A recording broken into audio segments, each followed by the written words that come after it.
What's going on, diehards? Welcome back to the Die Hard MMA podcast. I am your host, as always, your boy Clint, and having a little bit of fun with it. Coming off a rough event. I mean, man, going into UFC Vegas 69, we all knew better than to overextend. We all knew better than to get in too deep. I pulled the trigger on a couple of bets last minute coming into the fight, and sure enough, dropped a couple units. I mean, less than three. One of those little losing nights. We can handle a little baby losing night every once in a while. It's not a big deal, but damn, it was frustrating. It was frustrating because the Marcin Prachniow Will Knight under 2.5 just never had a chance. Just never even had a chance. And I even called that fight, I'm going to say 99% perfectly, because I talked about how if Will Knight doesn't dust the guy early, Prachniow can just leg kick him to death from range. But I thought he'd finish. I thought Marcin Prachniow would blow the brakes off of poor Will Knight's legs and then go high and get him out of there. Now, he breaks his foot instead. And I am a firm believer in the scoring criteria of the current MMA landscape. Will Knight should win based on damage in that fight. That's all I'm saying. That's all I'm saying. How's everybody doing in the chat? We got my guy Josh Locks. We got Buffo on the beat. Phil Parker plays and fades. Gordo, how you doing tonight? Dumpy in the house. We've got 31. I'm not sure that's how you want me to pronounce that, but that's how I'm doing it anyway. What's up, Fender? Jazz, we got Killer Whale, Evan Zucker. Everybody hanging out already. Do us a favor and hit the like button, folks. I got a real awesome guest for you this week. It's been a long time since we've had the king of DFS. Unless I'm mistaken, the majority stakeholder. They do whatever this man tells them to. None other than John Kelly in the house tonight. How you doing tonight, John?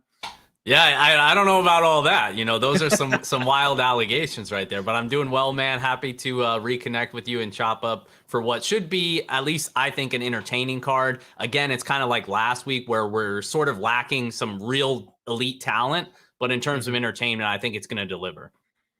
Yeah, frankly, I think it's like last week on steroids. It definitely doesn't have the name value, but I like the fights so much better. Even last week, we just had some disappointing matchups. We had some extremely low-level fights. There were 2 or 3 good fights on the entire card. We don't know half these people, but I expect 90% of these fights to just be fun. Yeah, I'm right there with you. I think we could expect a lot of violence on this card. You see it in some of the totals that already came out. A lot of them are at 1.5 or juiced under 2.5. I'm right there with you, dude. I think we see a lot of finishes, and I think it's exciting because obviously I'm biased towards Contender Series fighters, so I'm excited for this weekend. I love it, man. It's basically a Contender Series reunion this week for UFC Vegas 70. All right, folks, we won't leave you hanging too much longer. But first, we got to ask, John, how'd you do last week? I'm coming off of a little loss. Nothing I can't, lick my wounds and sulk back to for next week. Nothing crazy, but a loss nonetheless. What about yourself? Yeah, I actually had a pretty good week here. Been doing pretty well the last few weeks, so hoping to keep it going. I was on AJ Fletcher inside the distance. And I was also on, I'm drawing a blank here, but I hit on something else that I can't remember. I only had 3 bets, and the third was the Jordan Wright first round sub small stab at 18-1, which obviously didn't get there. Now I did end up getting on Andrade late, which ended up being a mistake. But I did also have some Blanchfield sub as a hedge because I was pretty big on Andrade by the time the fight came around. So. Let's not talk about Blanchfield sub, man. I did my usual little submission special 3-leg finisher parlay. We got Clayton Carpenter. We got AJ Fletcher. And right before the fights kicked off, man, I'm ping-ponging back and forth. And I had Aaron Blanchfield locked up as my 3rd leg. And I went, you know what? I kind of like Andrade a little bit in this spot. I've been leaning on Andrade all week. I'm not going to go against myself. And I took Jim Miller for that 3rd leg on the submission special parlay. So we just missed it, and it was a torturous round 3 with Jim hanging on the neck of freaking Alexander Hernandez and not bringing that bet home. I was really upset with that finish. Yeah, I can imagine. I saw you tweet that out, and I was like, oof, that's one of those brutal ones. Would have been nice if it got home for you. It would have been good, man. It was like 83-1. So even just with the sprinkle, it still would have been like 16 units of profit. Would have absolutely turned the night around. And then I took a poke on Josh Parisian after the first round, man. He was like plus 600. And I felt like rounds 2 and 3 were really close. Obviously, the decision didn't go my way there on that one, but he Did was I lose very you? competitive on Uh-oh. the back half of that fight, I felt. Okay. You there? Oop, can you hear me okay? Did you lose me? Yeah. You dropped out there for a minute. I don't know if it was my end or yours, but you just came back. I think we're good. Okay. Well, sorry to the chat. If anybody missed out on that, we should be good to go if John can hear me. We're back. But you know what? Yep. I'm going to quit bitching and moaning about last week. We got some new fights to talk about for this week. Of course, the show is hosted here on Pub Sports Radio. Make sure you smash the like button. Consider becoming a member if you haven't already. Subscribe at the very least. And then, of course, the lines are powered by Superbook Sports. Those will be the lines we're using to quote here on the show. So give us a thumbs up, baby, and let's get on into this thing. First fight of the night, we're going to talk about Jose Johnson taking on Garrett Armfield. Now, this is already starting us off very, very interestingly, mostly because the bout order is like bouncing all over the place. So I'm not sure I've got my notes in the right order. Jose Johnson, 15-7 UFC debut coming off the Contender Series. Folks, y'all know my world famous Dana White's Contender Series fade angle. It's in play like this entire card. These are all Dana White Contender Series alums. So I'm not going to repeat it every single time because it comes up a lot this week. I'm just going to go ahead and block it out for you on the front end so we don't have to talk about it the rest of the show. If you have a Contender Series fighter who is coming into the UFC for their debut, favored over a fighter who's already had at least one fight in the UFC, even if they also came from the Contender Series, if they've been on a real card, a UFC Vegas card, an Apex card, a pay-per-view, if they have one UFC fight and they're the underdog, you blindly bet that underdog. So far, the angle has been profitable. I need to update the numbers. It's been on a little rough run lately, but like Evan Elder last week, dude was up 2-0 going into the third. Unfortunate headbutt cut stoppage there for that one to end. But that's the basics of the angle. All right. So Jose Johnson, 27 years old, tall, lanky, athletic. Love this kid's leg kicks. Hard chopping leg kicks. He's got a good, strong body lock. He did get reversed and was put deep in a Darce choke on Dana White's Contender Series, but somehow he survived to sneak out of that thing. He's got a sneaky good grappling game, fast hips. He attacks arm bars off of his back, so he's not just kind of, accepting bottom position from down there. He did have his back taken by Mo Miller in one of his recent fights. And if you guys remember the name Mo Miller, he's another Dana White Contender Series contestant, a guy everybody was extremely high on. Mo Miller had this kid dead to rights in the first round of their fight. He went through like 3 different rear naked choke sequences and a body triangle, survived it, came out in round 2, got taken down, threw up a triangle, and tapped Mo Miller out in the second round. This guy's got that like never quit, never say die type of attitude. I don't like that he's a come from behind fighter. I'm not a fan of him always being on his back, but you can't deny he's got all the tools and all the pieces that you need. He's got a great frame. He's very athletic. He's fast. I think he's getting better. I kind of like Jose Johnson a little bit, just in general. Now, Garrett Armfield, 8-3. This guy dropped his UFC debut to David Onama when he came out, trains at Killcliff FC, mixes up his game very well, showed some strong defensive grappling. He's also got a good body lock, a very stiff jab. He does kind of stand right in the pocket. He likes to go to war with his opponents. He dips and rolls. He's got a big left hook. This guy forced the grappling against Onama, though, in the second and in the third round, trying to kind of get things going. He ended up getting tapped out because of it. His 2 losses are by sub. John, this is a spot where I'm a little bit worried about Armfield as the favorite, just because of kind of what we've seen from him in the past.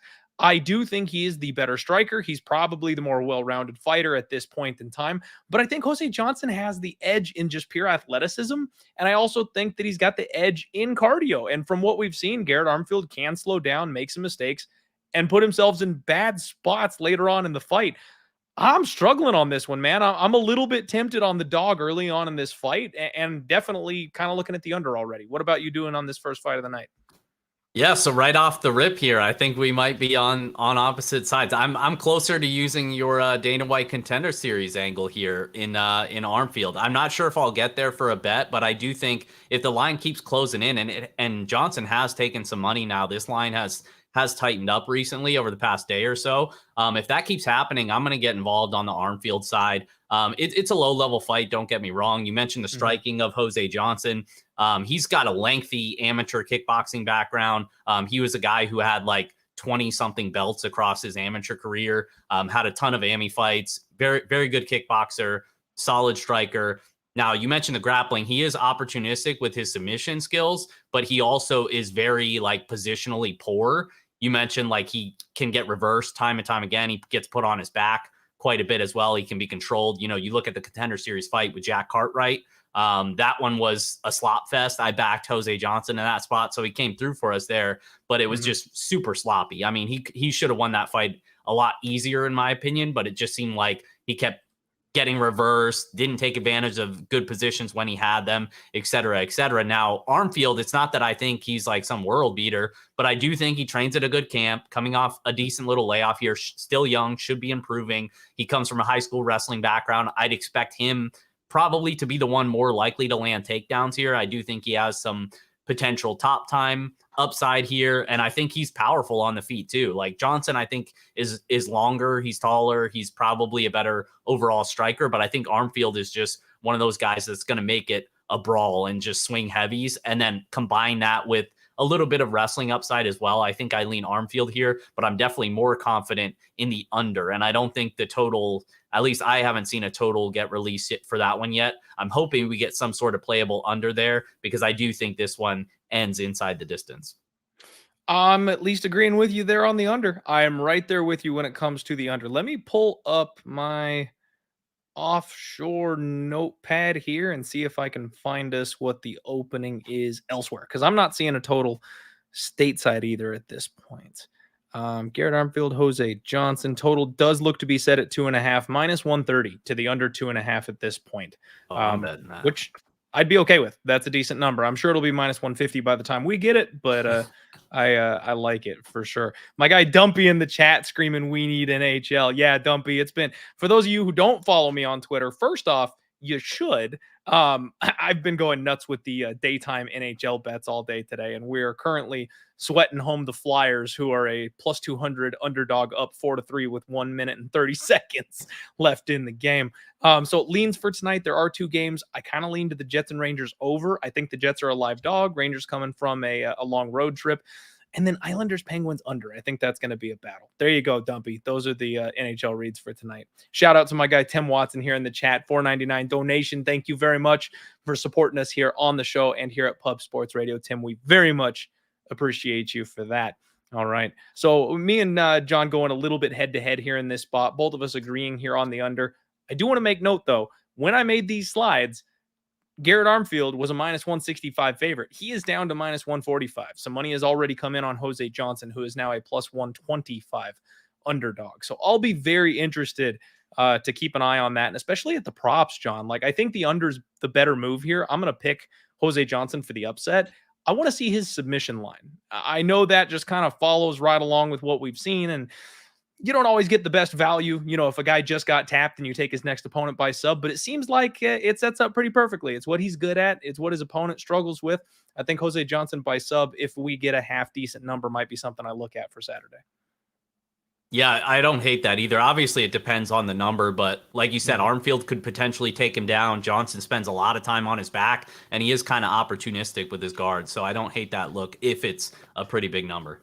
Absolutely. Got to be a good number. Got to be a good number. All right, folks, let's move straight along here to the next fight of the night. We have got Hailey Cowan taking on Ailin Perez, and I'm pumped for this fight, John. I can't wait to hear your thoughts on this one. It's another Dana White's Contender Series style match. We've got Hailey Cowan 7-2, Ailin Perez with a matching 7-2 record.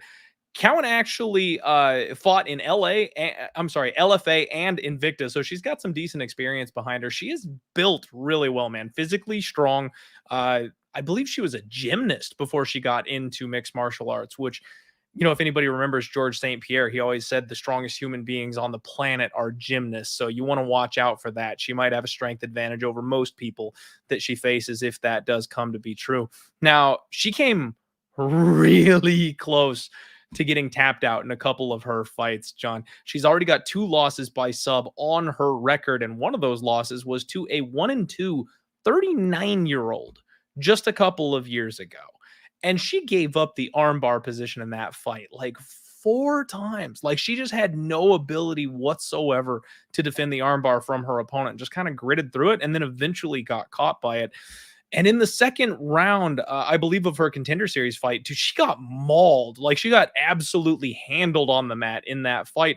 And frankly, I'm a little surprised they gave her the nod. That one seemed almost a little suspect when it comes to, decisions in Dana White's Contender Series, that she went ahead and got the split over her opponent there in Dana White's Contender Series. She did seem to be the more marketable of the two. I'm not saying anything more than that, but she makes some positional mistakes. She slips off the top position when she's on top of her opponents.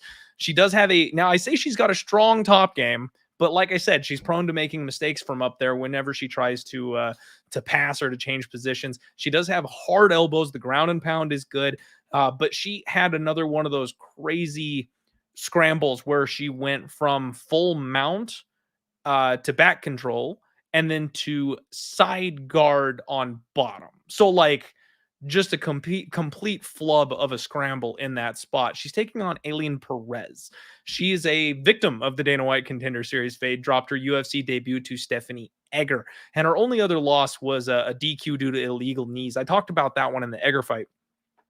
She got disqualified after like fouling her girl like 4 or 5 times and then kneed her to hell. And then she lost her shit, man, when she got disqualified after that one. And it was like, you kind of only have yourself to blame there for that one. But she's training at MMA Masters. It's a good, solid gym. She's got a good overall skill set that I like, a strong base. Man, the one thing I continue to say on this show, John, is I think the most recency bias that we see, period, flat, bar none, in the sport of mixed martial arts is women's MMA.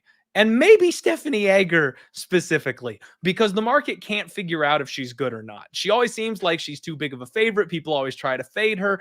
And I think what we've got with Stephanie Egger, I feel like I've got her skill set nailed down really well. Good submission grappler, pretty much everywhere else. Solid judo. And that judo bails her out. These girls do not know how to handle the judo throws. Ailin Perez was having a lot of success, both standing and in the wrestling, against Stephanie Egger. She couldn't handle the judo. Every time she got just a little off balance, Egger was able to roll her off, roll her into a different position, hit the hip toss, put her on bottom. And that was the first time in Perez's career that she's really faced any kind of adversity whatsoever. And she folded.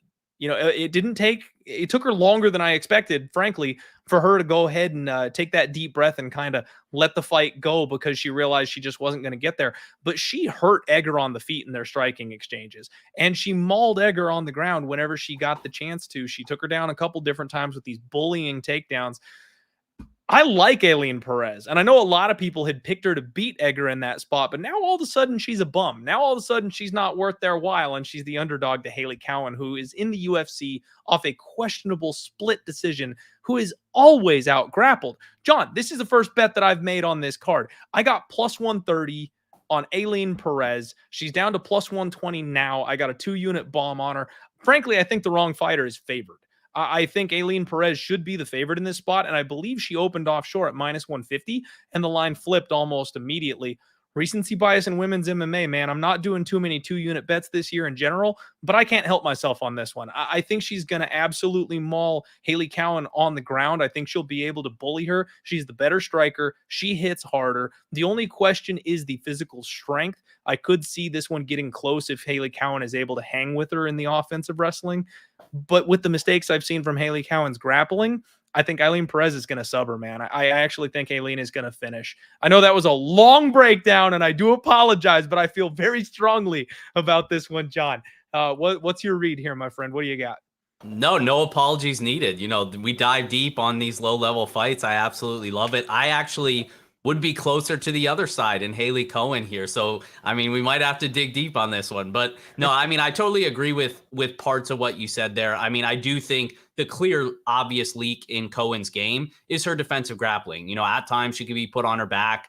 she's generally a good scrambler due to her athleticism, but there's times where she's just accepting laying there on her back, puts herself in bad spots, has been submitted before. You mentioned all that, was almost submitted on that Contender Series fight as well. But I think there's reasons why you can get to probably a favorite price tag on her. I'm not sure if I'll get there for a bet. I don't think I will, but I do think she has some advantages here.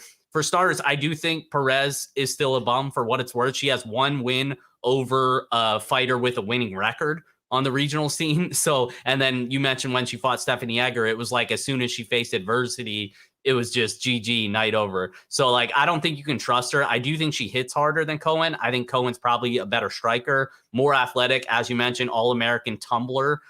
Very physically strong. She's been training. She previously trained at Elevation Fight Team for her camp. She's been training with Montana De La Rosa for this camp. So she actually didn't make it out to Elevation. But I do think, at the lower levels, a lot of times I think you can lean on cardio and just overall athleticism and strength. And I think those would have to be in the ball camp of Hailey Cowan. The obvious concern is, like you mentioned, is if Perez can get takedowns here, she might just be able to lay on her or potentially sub her. Like that's the obvious upside with Perez. So, I mean, it makes sense. It's probably just a pass for me. I lean Cowan. I don't feel good enough to bet it, but it is what it is. Low level fight. I say Cowan by decision. Okay. All right. So slight disagreement here from John and myself. And I love it because way too many times me and my guests seem to sync up, and it's nice to actually have kind of the rebuttal and the other side of the opinion. So that's, I'm actually really enjoying that. Thank you, John. All right. Everybody in the chat, we've already got 93 live viewers. Thank you all so much for spending your Monday night with us here on Pub Sports Radio. Having a hard time with my tongue today. Pub Sports Radio. I'm joined by my guy, John Kelly, DFS. Make sure you give the guy a follow over on Twitter. He has excellent content, especially for DFS, which is something I still suck at. Like 3 years later, I'm still just awful in DraftKings. The next fight that we are bringing to you this evening is going to be Nurullo Aliev taking on Rafael Alves. And I think this is a spot where I have to hit the Jason Nurullo. Sorry. Okay. I'm going to stop now. That's a bad joke. We've got another Dana White Contender Series fade opportunity here in this spot. Nurullo Alves is, and I'm struggling with that name. I don't know why the double L is just throwing me off on Nurullo Aliev. 8-0, undefeated. He's another one of these just mauling type of fighters. It's the Dana White Contender Series fade because he comes in favored over Rafael Alves, and I am struggling with this because I want to blindly throw the dart, man. Young kid, really young kid coming in here favored over a guy who just got done fighting with Drew Dober. I talked about Aaron Blanchfield maybe too much too soon last week at 23 years old. That was wrong. So I'm kind of having flashbacks here with Aliev. Maybe this kid is legit. Maybe he's the real deal. Relentless body lock takedowns. And he hasn't really fought that great of a level of competition. But, I mean, he ran through Wick. He had nothing coming back the other direction on Dana White's Contender Series and just flatlined him with ground and pound early in round one. He will have a 4-inch reach advantage here in this spot. But Alves is like, I swear this guy's Yoel Romero's son. Like, he has the exact same body type. He's all inflated and buffed up. He explodes and reloads. He'll make these big explosive movements. The club and sub is always there. He's got a tight squeeze on him. But the rest of the time, he's got to put his back up against the cage, and he ducks and rolls and head movement. I mean, seriously, reminds me a whole lot of Yoel Romero. But when he catches people, they die. Like, he hits so hard. And he's so fast when he explodes. He's got a 60% takedown defense, though, and I think that's a little bit concerning. It's one of those spots where I feel like this is a prime position for Aliev to go ahead and just grind a guy who is based on pure muscle, avoid the submission, work your way to a decision. I think that's the move, is Alves by decision. But, man, I got to tell you, I was all freaking in on D1 Diakese being able to take down and hang on to Alves for 15 minutes, and he got clubbed and subbed early in that fight. So I don't think I'm going to bet Aliev as a favorite here in this spot. I'll go ahead and pick him to win, but I just don't think I can go against Alves as an underdog yet again, because I've made that mistake a couple times, and that seems to be when he steps up, is when he gets that slight little dip down in competition. What are you doing in this spot here, John? You're on mute, my friend. Apologies there. Rookie mistake. This was one of the first bets I made this week. The under 2.5, I clicked at plus 115. I just feel really confident we see a finish here. Basically agree with your breakdown in Rafael Alves. The way this dude fights, you're typically almost always going to see a finish because that's his fighting style. The man is very explosive early in fights. You mentioned the power in his hands and his legs because he throws very powerful leg kicks as well. His guillotine choke is one of his best weapons as well, and that's a factor here against Nurullo Aliev, who is going to shoot takedowns. This dude is a stud prospect. I was high on him coming into that Contender Series fight. Made quick work of him, got the finish, and he's typically been more of a decision fighter as well. But basically, this one's pretty clear. It's like Alves has the tools to either bomb this kid early or catch him with a sub. But if he doesn't do that within the first 4 minutes, the cardio's always going for him. And he wilts in all of his fights. He's been finished in 10 of his 11 professional losses. And even though Aliev isn't really known as a finisher, despite coming off that first round finish on Contender Series, I just think the way that Alves fights, the way that he gasses, I have a hard time believing if he's gassed after one round that he's going to be able to survive another 10 minutes with a stud grappler like Aliev on top of him. So I like the under 2.5. I think Aliev subs him, but I'm not, completely ruling out the fact that Alves could catch him early here. Okay, I don't mind that whatsoever. I mean, we talked about it at the top, man. I think violence is going to be kind of the theme on this card as we go through. Right now, it looks like that opened up as a pick'em. You can get minus 110 on either side there at a 2.5 price tag. I do not mind it. Alves did open up at plus 180 and got steamed immediately down to that plus 140, plus 135-ish mark. And now it's starting to kind of come back the other direction. So I think that was probably a little bit wide. If I got plus 180, I think I might pull the trigger as well. But this is that point where I kind of want to be a little hands off here in this spot. I just got to see what this kid Aliev looks like at the UFC level. And it concerns me that he was a decision machine leading into this. This strikes me almost as like a, when Johnson welcomed Nurmagomedov to the UFC and he had just the chain grappliest, molliest, type of fight. I'm sorry, not Nurmagomedov, Muhammad Mokaev. He just kept chain grappling him, mat returning him, kept him against the cage, pulled him to the ground. I could see that kind of being what happens here, where Aliev can't quite find his way to the finish. And even though his opponent is tired and Alves is struggling, he manages to hang in there because he's still dangerous. I don't know, man. It's a spot where, like I said, I'll pick Aliev by decision. I will wish you luck on your under. I'm probably just going to take notes. Sounds good. All right.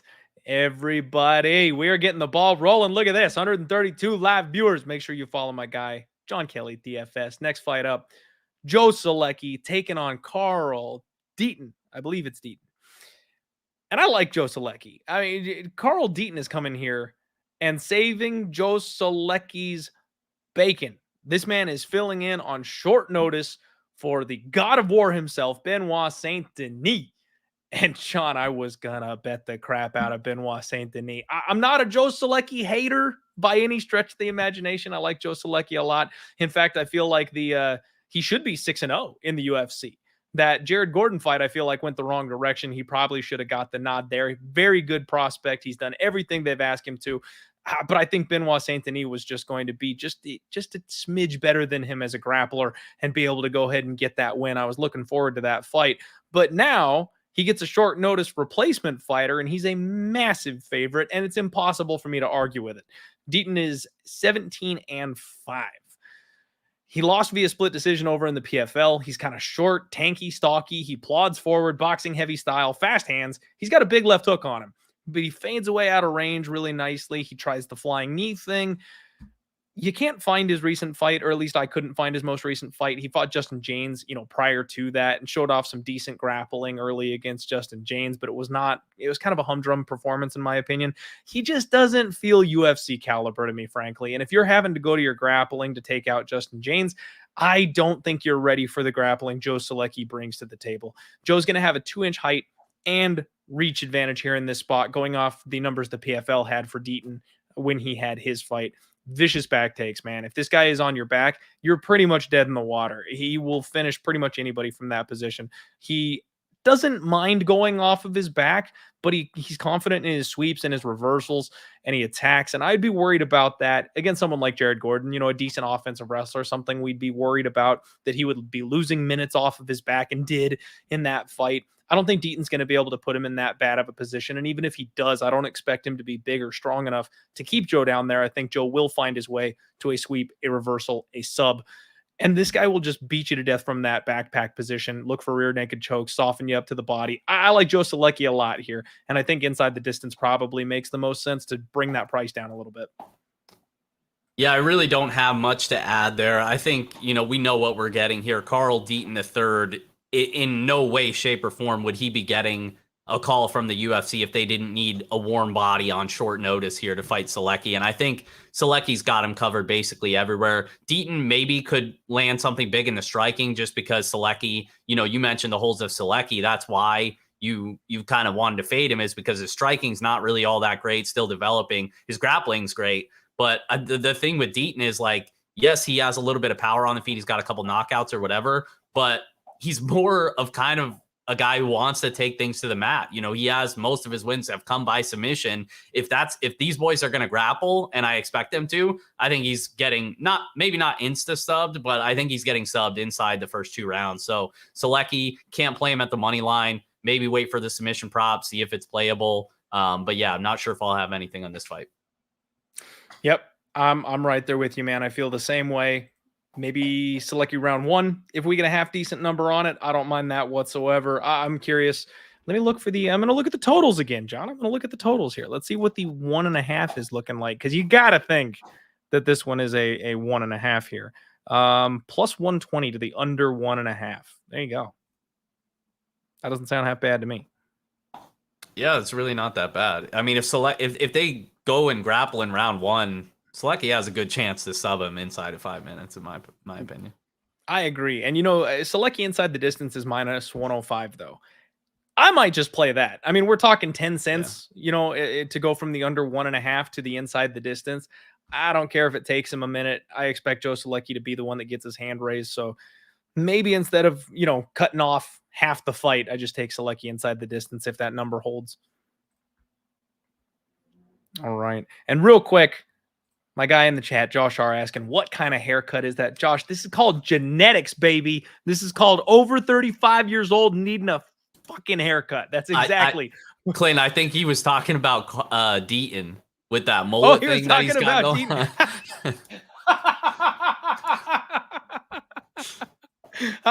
And I'm not even mad. I was like, baby, there's nothing I can do. Like, hey, you guys, I will never tell anybody, John. I will never tell anybody if I win the lottery, but there will be signs. Like, I'm going to come back with like a perfect hairline. You guys will be like, yo, Clint glowed up. I'm going to get hair transplants and shit. Like, if the podcast really takes off, you guys will know. The first sign will be a sexy new haircut. Straight out of that LeBron playbook, huh? Exactly. I'm going to get, Tom Brady jaw surgery here to make sure it looks nice and tight. There you go. All right. Next fight up. Ode Osbourne taking on Charles Johnson. Energy filling in here on short notice once again. You just can't stop this, man. And John, I got to go back to my guy Charles Johnson here and talk about how when he made his UFC debut, it was not a good performance. But I looked at him and I went, that guy's a little disrespected by the market. He's a little undervalued, and we're going to just make bank on Charles Johnson as he works through the lower ranks here in the UFC. He's going to beat a lot of guys. His last fight was very uninspiring and scared the living crap out of me. Not his last performance. The Jimmy Flick performance was spectacular. The Zhalgas Zumagulov split decision scared the ever-living crap out of me. I thought maybe I was just like dead wrong in my read, and he wasn't nearly as good as I kind of thought that he was. But My guy Danny Betts, speaking of haircuts, Charles Johnson. Yeah, you never know what that guy's doing with the back of that hair. But I really love his overall game, John. Like constant pressure. He's another one of these tall, long, lanky guys. He's got that stabbing deep kick to the body, fast punches right down the middle, good offensive wrestling pace. He's a round 2, round 3 finisher type of guy. He just breaks people with that pressure. Doesn't mind going to decision. You know, if he has the opportunity to get you out of there, he's an opportunistic finisher, but he also has no problem hitting the scorecards because he can just 30-27 you, no problem. He's durable. He's never been finished. Good submission defense. And we've seen it, on display in his UFC fights. Ode Osbourne, 11-5. I love this guy. Ode Osbourne is one of these guys that I've kind of fallen in love with as a character, as a person, more so necessarily than a UFC fighter. I wish nothing but the best for the guy. We've cashed a couple tickets on him. He is big at 125, big, muscly, strong, big time power puncher. He almost always has a size advantage. He does have a speed disadvantage a lot of the time, though. Even though he's big and he's strong, he just doesn't seem to have that whip cracking speed with his punches that most of these guys at this weight class do. Now, he used that speed disadvantage very intelligently against Adachev. John, that was a fight where I went all in on Adachev. I was like, this guy's going to be faster. He's going to be quicker. He'll get inside. He'll be able to tag Ode where these other people haven't been able to get it, take advantage of that speed problem. And Ode knew he was going to go second in that fight, set up a gorgeous counter and flatlined him. Like, he's a thinker. And I like that about Ode. He knows what he's doing in there. The problem for me is that he slows down over the course of a fight. This seems like a tailor-made spot to me for Charles Johnson. As long as CJ doesn't get knocked out, which we've never seen him knocked out before anyway, so we don't have any reason to question his durability. As Ode Osbourne slows down throughout the course of the fight, I think Charles Johnson will ramp it up, and I think he will take over the deeper this thing goes. I got Charles Johnson. I'm thinking that round 3 sprinkle might be in order here in this spot, but I think he deserves to go ahead and get his hand raised here.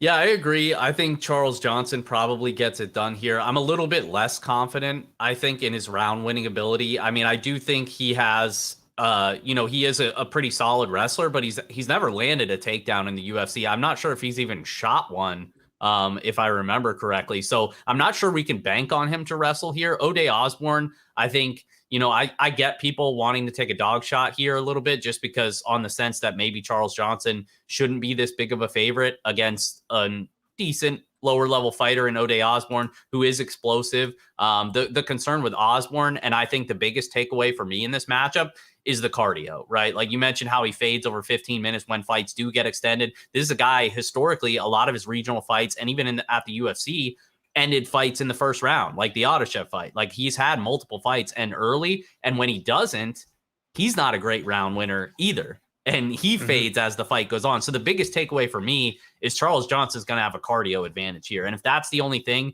that I could realistically bank on here, then I got to go with my guy, Charles Johnson. So I'd say Charles Johnson probably by decision, maybe a late finish, depending on how bad Osbourne gasses here. But I think Johnson probably gets it done. Yeah, I would love to see Charles go to the grappling. And I know what you're saying. He has not showed that off in the UFC before, but it's on his regional tape. You've seen him go to that grappling before, just not at the UFC level. And I feel like that's just a tool in his box that he's waiting to pull out at the right time. You know what I mean? And I think it might be Saturday. Now, this is all, top of the head, tinfoil hat stuff. I have nothing to base that on. I don't have any reason to believe, Saturday is the day. But it's just one of those things where you see these fighters and they almost want to prove a point after a bit. They want to show they're well-rounded. They want to show their skill sets. You get these mauling wrestlers that suddenly decide to kickbox for a 15-minute fight to show you, hey, look, I can wrestle too, or I can strike too. I think that's what's going to happen on Saturday. I think Johnson mixes it up. I think the danger, the power of Ode Osbourne on the feet maybe kind of necessitates the fact that he go for some takedowns. And if that's the case, I think he absolutely can wear Ode out by the 3rd round and get the finish. If it's a kickboxing match, then yeah, he probably just kind of punches his way and out points and works his way to a 15-minute decision. But if he does get that grappling going, I actually think there's a half decent chance he subs Ode Osbourne on the mat. I'll be looking for that submission number. That'll be my sneaky sub for the week. All right, everybody, we are burning through this card. We're making good time tonight. We got 165 live viewers. Thank you all so much for joining us here at Pub Sports Radio. Like I said, follow and support my guy, John Kelly. Hit the like button for us if you haven't already. And let's keep this bad boy moving. Next up, we got the Monkey King himself, Jordan Leavitt, taking on Victor Martinez. And John, I think there's something to be said. We get value for Jordan Leavitt just because people hate the guy. Like I feel like his line is almost always going to be influenced by the fact that people think it's weird that he twerks and people don't like him and they want to see him lose. Like there's always going to be people lining up on the other side just because of the way he is. Now he is coming off taking the L from Patty the Batty Pimblett, and that was frankly the perfect fight for Patty. I kind of talked about that when they set that fight up in the first place. It was a fighter that was never going to risk the chin of Patty and somebody who he could be bigger than, stronger than, and match in the grappling realm. And that was a great fight. And you know what? Jordan Leavitt actually had some success in that fight. The finish was spectacular from Patty. Really, the only reason he got it was because Jordan Leavitt's arm got trapped in that body triangle. That's one of those things where, happy accident, or was it something he did intentionally? You got to kind of tip the cap to Patty if it was something he did set up. But I got to tell you, as someone who's grappled before, that's not easy to pull off. So if he did it purposefully, then damn, like that's some solid grappling there. But I kind of tend to think it was a bit of a happy accident for him. Jordan Leavitt's striking leaves a lot to be desired, John. He's still working on it, coming along. He's got those weird range-findy, almost jab kicks that he tosses out there that really cause no damage, but they score. They keep him active, I guess. He'll have a 1-inch reach advantage here in this spot, but we know the whole game is the wrestling. He wants to take people down. He wants to maul them on the mat, get to the back, take choke, take it home. He does have good submission defense himself. We've seen him deep and tight in some bad spots, and he always stays calm and works his way through them. Victor Martinez, coming in off the Dana White's Contender Series. He's short. He's stocky. He's another plodding forward pressure guy, heavy on his feet. He's got a power jab on him. This guy hits really hard with that lead jab. Good sense of urgency when he gets taken down to work his way to the cage, get back up to his feet. He gives his back up damn near every fight, John. And I think that's really one of the main keys here in this spot. Martinez has 2 losses by sub. And even though this guy is super tough, on the Contender Series, he got dropped in the first round and got back up and worked his way into that fight. The fact that he turns his back and gives up that position every single fight, I think Leavitt's just too slick for him. Whether it's, backpacking him for 15 minutes or whether he finds his way to the neck, I think I'm going Monkey King here, man. What about you? Yeah, we're actually going to be on the same side. I was not expecting that. I feel like we might be on kind of an island here because, like you mentioned, people don't really like to back the guy. I mean, I know he was kind of a popular underdog pick against Patty, but he didn't come through for people there. So I think people are kind of burned with him. But yeah, this was another bet for me earlier in the week. I clicked him at plus 105 here. I agree with a lot of what you said. I know there's I think there's some Martinez love out there. I do not understand why. I mean, let's not forget this dude was an underdog to Jacob Rosales on Contender Series 2 seasons ago. I do not think he's UFC level. Most of his wins have come by knockout. It's clear he's going to have a striking advantage. It doesn't take much to have a striking advantage over Jordan Leavitt. So I'd expect him to have the potential to land something heavy on the feet. But say what you want about Leavitt. His striking's terrible. His grappling's very good. And his wrestling is not that bad. He averages around 2.5 takedowns per 15 minutes. I expect him to be able to get this fight where he needs to be. And you mentioned the main thing where it's if you've done any sort of research on Victor Martinez, if you watched any of his fights, he could be taken down and he gives up his back every single time. He's been submitted in 2 of his 4 professional losses, gave up his back in the Echeverria fight, almost paid the price in that as well, was taken down by Rosales in that Contenders fight, and he gave up his back there as well. He didn't end up paying the price, but you do that against a guy like Jordan Leavitt, he's going to take your back, snatch up the neck, and submit you. So I don't mind taking a little bit of plus money here on the Monkey King. Hopefully, we're both twerking come Saturday. John, I will hold you to that. If we both win on the Monkey King, you have to do a twerking video with me. Did you bet him? Not yet, but I will. if you bet him, I already bet him. If you bet him and he wins, all right, I'll do it. All right, I'm clipping this. I am absolutely locking in my bet on the Monkey King as soon as the show is over. I was leaning him that way, I was leaning that way already, planning to play it. Just haven't done it yet. John and I, hand in hand, we're going, stepping in time here, and we're gonna go ahead and pick the Monkey King, bet the Monkey King, and we're both gonna twerk our asses off when this man comes through via sub on Saturday. The stakes have been raised, folks. All right, I love it, man. All of MMA Twitter is going to be rooting for Martinez so hard just so they don't have to watch that. I don't know, man. I think you're underrating the twerk fans out there. A lot of sick pups in these streets. That's true. That's true. And I may not be what I used to be, but man, back home this ass was legendary. So you people should be so lucky.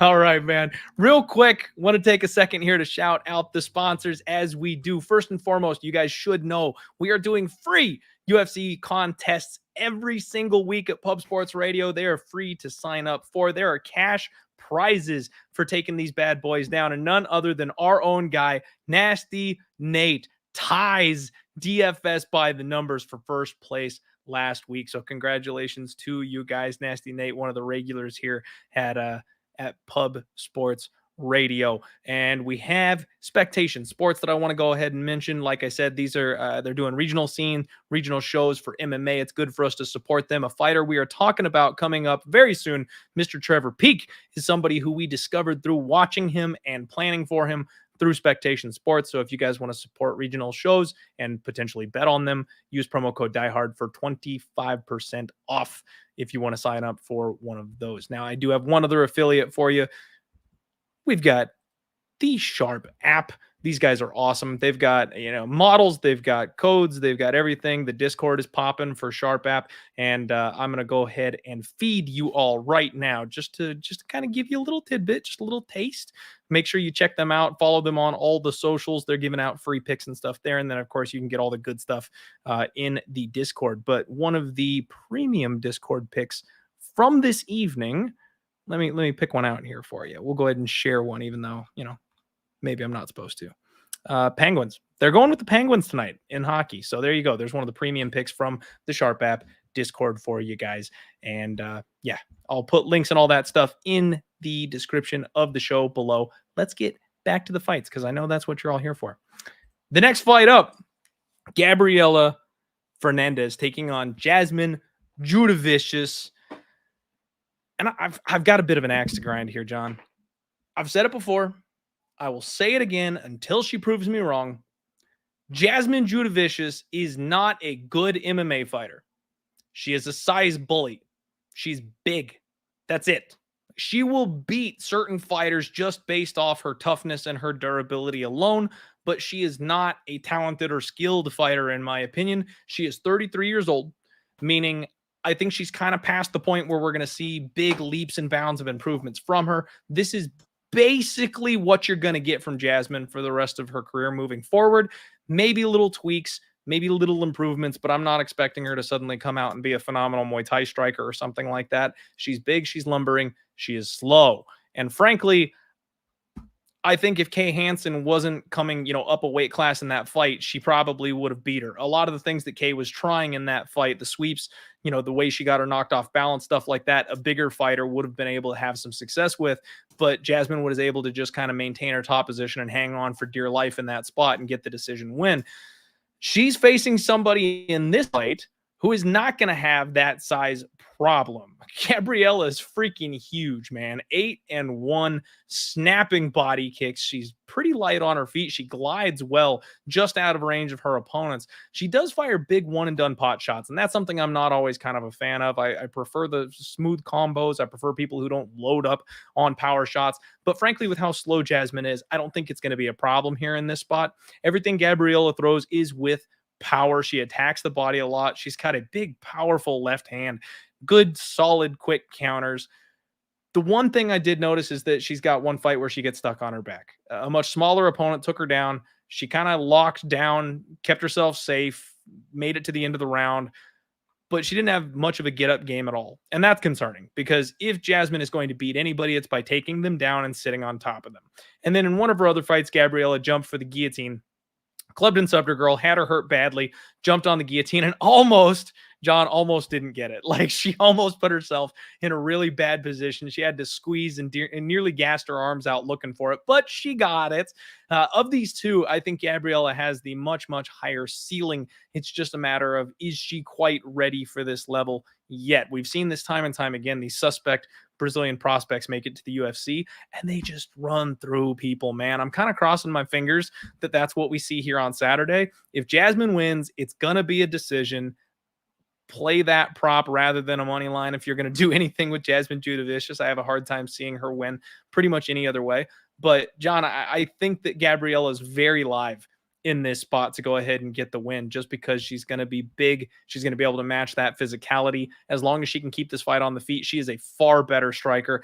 And I think she's going to counter Jasmine Jasudavicius to death. Jasmine keeps her hands low, and like I said, she's very slow on the reload. That left hook is going to be vicious, and it's going to be there for her all day. Very low-level women's MMA fight, maybe one you should steer clear of, but I'm picking Gabriella. Not sure I'm getting to the window with her, but I kind of want to. What are you doing, John? Yeah, first couple fights of the card, we were on opposite sides. Now it seems like we're kind of on the same page. I think early numbers on Fernandes here were probably pretty tempting to me, but I didn't end up betting it, and now I think it's a pass where it's at now that the line has flipped here. I don't rate Jasmine super highly. Better against Kay Hansen, but that's mainly because she was a big dog there. You know, she's a type of fighter I don't mind backing at some plus money. But you know, I'd have to get a decent price, and it's always matchup dependent. I just don't think, like, a lot of what she does, she's super low volume. You mentioned she's not a great striker. I expect Fernandes to be the better striker here. Fights out of southpaw stance, powerful left hand, should be the more physical of the two. And that's something I mentioned before in the Cowan fight. Lower level women's MMA, a lot of times I kind of lean more on the physicality and cardio, you know, those type of intangibles, as opposed to like real skill, because at the lower levels of the women's divisions, it seems to play out a lot in their favor if you have those intangibles. And I think that's what we could see here is, like you saw in that Natalia Silva fight, Jasmine's not a good wrestler. And I know obviously her upside here is multiple takedowns, bank control time. Fernandes, when you can put her on her back, she could be stuck there, doesn't have a good guard. Like, I totally get that. But I also would not be so confident that Jasmine is able to land takedowns here. She's not a good wrestler. She's not even very aggressive in getting it to the ground. And, you know, she shot 6 times on Silva, was stuffed every single time. And coming into that fight, you know, everybody, myself included, thought she would be able to land takedowns there against somebody like Silva. And now she's facing somebody who's thick, strong, physical. I wouldn't be so convinced that she's able to land takedowns. I think Fernandes by decision is my official pick, but I'm just going to stay away on this one. And to be fair, I do want to shout out my guy here in the chat, Sean, saying Jasmine ran into a monster in Silva. No shame in that loss. Completely agree, Sean. Completely agree. Silva is a sleeping beast that was awoken in that spot. Not a lot of people were expecting her to be as good as she showed in that fight. And her footwork was really the problem. Jasmine had no opportunity to catch her. The speed was the difference. So completely agree with you there. Silva, and yeah, Danny in the chat saying Silva is the truth, and that's a fact. But I'm still kind of there with John. It's going to come down to the takedown for me, John. It's all going to come down to the takedown. If we can get Gabriella to stuff 1 or 2 takedowns, I think she wins this fight relatively easily, but she's going to have to stuff those takedowns because she doesn't move like Silva did. She's not going to be able to stay on the outside like Silva did and have Jasmine chasing her. She's going to have to hurt her with the punches, which she can very obviously do, and then she's going to have to get up off of her back. I think that's the only reason why I'm not actually betting this fight, is that I've seen Gabriella get stuck on her back, and I really hate losing money on fighters that turtle up and just can't get an opponent that's worse than them off of them. All right. Okay, everybody, we got just a couple fights left, moving right along. Next up, we've got Erick, the Ghost Pepper Gonzalez, taking on Trevor Peak. Now, I mentioned my guy Trevor Peak just a couple minutes ago when we were shouting out Spectation Sports, and this guy had maybe one of the craziest Dana White's Contender Series fights we have ever seen. I mean, he came in as a big dog, John, and a lot of us I know bet on him there in that spot, expecting him to be, shortchanged a little bit by the bookies and the matchmakers. And he looked like a big dog in that fight. He got hurt early and he spent like 2 straight minutes in pure survival mode. There are officials out there that might have stopped that fight, but because they let him continue, this kid has heart for days. He punched his way back into that fight. He hurt his opponent. He wore him down. He ripped to the body. He landed big, powerful left hooks. He bit down on his mouthpiece and swung for the fences. And he just had more will to win. He had more gas in the tank and refused to die, and then fought his way back in and took his opponent out in the second round. Incredibly impressive fight from Trevor Peek. Massive comeback from him. Now, I like Trevor Peek. I like him a lot. He's got monstrous power. The problem for me is he's a little too convinced of his power. He gets a little sloppy on the feet. He loads up a little too much. But you know what, man? He's got nasty ground and pound. If he gets on top position, you're pretty much dead almost instantaneously. He has a great get-up game. The takedowns, he could work on the counter wrestling just a little bit. But his takedown defense isn't where he shines. It's the get-up game. He has a good way of getting back up to his feet up against the cage, showed off some good balance. And like I said, he just kind of outlasts his opponents. The couple of times that he has fought any kind of adversity, we've seen he's willing to go through fire to go ahead and get the win. That's something I like. A lot of these Contender Series fighters, you don't see them get chin checked. You don't see them get pushed or tested. We've seen Peek pushed and tested, and he passed the test, frankly, with flying colors. So I'm a little worried about him. I think he's a little young, a little green, needs a little more seasoning, but I'm excited about this kid's future in the UFC. The Ghost Pepper, 0-2 on the UFC, both losses by finish, 14-7 overall record. This guy, he's a human car crash, John. He's tall, he's long, he's a big power striker. He's a good hammer and a bad nail. This guy forces a gunfight with every single opponent he's ever been in there with, tries to take one and then return one harder. He's got decent wrestling when he needs it, but he seems to tire out when he does that. I'll admit, I thought he was going to knock out Jim Miller. I really did. I thought Jim Miller's days were done, and he was going to come in here and starch the old man and get a win. Jim deaded this man with a left hand in the second round. That was one of the cleanest punches we've ever seen. Absolute gorgeous highlight reel for Jim Miller. Erick Gonzalez will have a 5-inch reach advantage here in this spot, which is a little concerning. Peek does seem a little short, a little stocky. His arms are a little short for the division. So I'm picking Trevor Peek, but I really don't want to lay minus 180 on him, John. I think I would much rather take the knockout prop or the inside the distance here. I do think he finishes Erick Gonzalez, but the money line is just a little bit too much for me here in this spot. And it would be the Dana White's Contender Series fade here, where you've got Erick Gonzalez basically get from the eye test, he's getting a step down in competition. You know what I mean? His last two opponents being Jim Miller and freaking totally blanking on my guy for some reason. There are too many fighters in front of me right now. Who's the guy he fought in his last fight where he got Terrence McKinney? Terrence Thank McKinney. you. My gosh. I could see his face. You ever have that happen to you, John, where you can All see the the time. fighter's face in your head, but the name escapes you? Yeah. Anyway, he's basically getting a step down here in this spot where Trevor Peek could be the goods. Just not quite sure yet. I think he is. I'm going to pick Trevor Peek to win. Maybe I'll look for the knockout prop. Give me violence all day, baby. But I don't think I can lay minus 185, John. What do you think in this spot? Are you going to war with the favorite, or what are you doing? No, I'm not going to bet him at. I'm not betting Trevor Peek at minus 190. Let's be real here. I think Peek is a future fade. I don't think he's a fade this week. But I would pause on having confidence at this number against a guy like Erick Gonzalez, who sucks, is not UFC level, but he is a banger, and these boys are going to bang. So I just think, like you, I think they're going to stand and trade until somebody drops. I favor Peek in that scenario, so I think Peek is going to get the knockout here, but I wouldn't be as confident as the market seems to be, just because I think he's got holes pretty much all over that I think we could take advantage of here. Just not this week. I think Peek wins by knockout and then hopefully gets a better opponent, and we can jump on the other side. See, I think honestly, John, I want to see this kid go to a better gym. He's one of these kids that he's coming from big fish in a small pond. You know what I mean? He's a monster in his home gym. I would love to see him get out of there. Go to an ATT. Go to maybe, you know, Kill Cliff FC or come out to fight ready, Peak. Come on out to Arizona, get some grappling under your belt. Go to Tiger Muay Thai. Like I think he needs to really like get out there and expand his horizons. Otherwise, he will plateau at some point, and you will get an overinflated price tag. I also think he's one of these fighters that's got the raw talent and ability to stay just ahead of the curve, like right in that spot where we think we're going to fade him. He ends up knocking his man out in the first round. Like he's got that kind of vicious, brutal power to get him through some of these spots that maybe he should lose.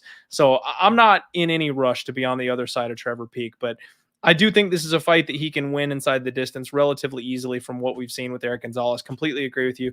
Guy is not UFC caliber at this point. That's been shown, but he's dangerous. You know, you look back at his record, he's seen, man, poor Erick. It's like he's just under the UFC bar. You look at his record. He lost to Humberto Bandone. He lost to Hoffa Garcia. He lost to Danny Ramirez and Eduardo Silva and Terrence McKinney and Jim Miller. Like good names, man. Like he's got a decent set of names that he lost to, but he just can't quite get over that hump. You know, if you're not UFC caliber, this guy will take you out with big power shots. But if you're even just like scratching on the door of a UFC contract, you probably get by Erick Gonzalez. Yeah. I don't see much out of Gonzalez here. I think he gets knocked out and probably cut, unfortunately. But like I said, hopefully it sets up a better potential fade spot on Trevor Peak. I mean, Peak, I'm just not as confident as the market. He's obviously got the power. His regional competition was like laughably bad. Went to life or death war on Contender Series, super hittable. Obviously he's durable now, but defensive grappling, holes all over the place with this guy. I just don't think you can, you know, we see it time and time again, these Contender Series fighters that have weak regional competition where they're knocking all these guys out. And then how often does that translate to the UFC level? It's very, very few. You know, we have a guy like Jack Della Maddalena, who's a stud, and that has translated at the UFC level. He is not the norm. You know, he's typically the exception. And I think Trevor Peak is unfortunately in the norm in that it's eventually not really going to translate, because I think he's got a lot of stuff he needs to shore up here. Yep. I can hear you there. Absolutely. And I'm the guy that doubts Dana White Contender Series fighters. So you don't have to push too hard for me to agree with you on that kind of a point. Next fight up, we're talking Mike Malott taking on Johan Lainez. And John, what the hell is wrong with the UFC matchmakers? Why do they got to do Canada so dirty like that? Like, poor Canada. You guys have almost nobody carrying the flag right now, and they match your two boys up against each other head to head on this card. What are they doing? You've got 8-1-1 Mike Malott taking on 9-1 Johan Lainez, two guys that could carry the flag for you. And they're just going to kill one off here in a head-to-head. I am so sorry, Team Canada. I feel bad for you guys this weekend.